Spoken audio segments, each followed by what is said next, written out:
We must be drawn by the Father.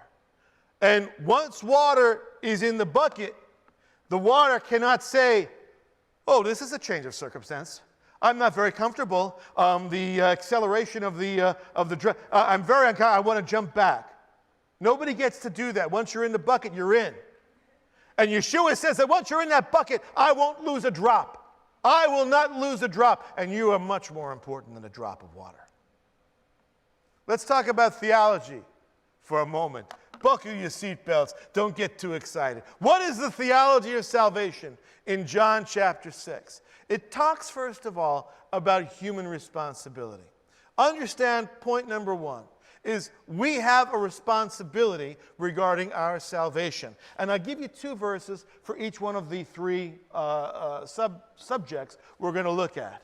Right? This is the work of God, that you believe in him who he has sent. And everyone who beholds the Son and believes in him will have eternal life. So, do you have human responsibility to believe? The answer is yes. Absolutely. You must believe. You want to work? Believe. Here's a gift. It's a gift. What do I have to do? Receive it.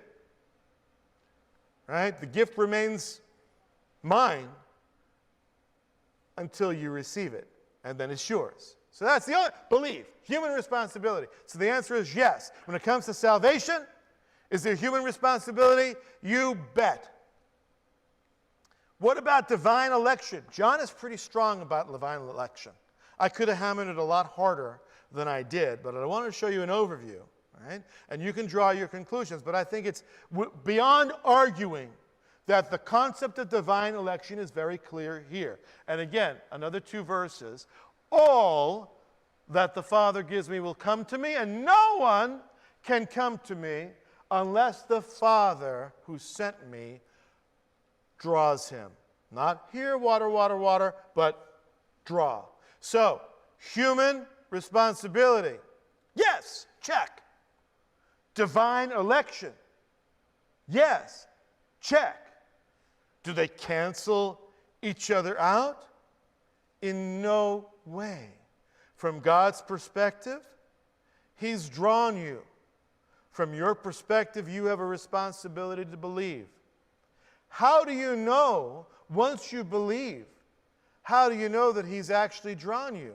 Because you've believed. No one comes to me unless the Father does. So, human responsibility, divine election. And finally, third leg on this three-legged stool of salvation in John 6 is eternal security. The one who comes to me, I will certainly not cast out. This is the will of him who sent me, all that he has given me. Of all that he's given me, I will lose nothing. So, can you slip out of Yeshua's care? No. If you can slip out of Yeshua's grasp, if you can slip out of his superintendence, if you can slip out of his love, then you must be superior to Yeshua. He's a perfectly inadequate God, a perfectly inadequate Messiah.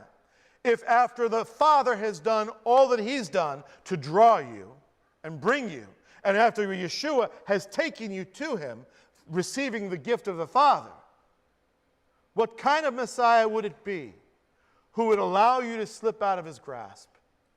Does he take a nap that he's off duty and you sneak away? Not possible.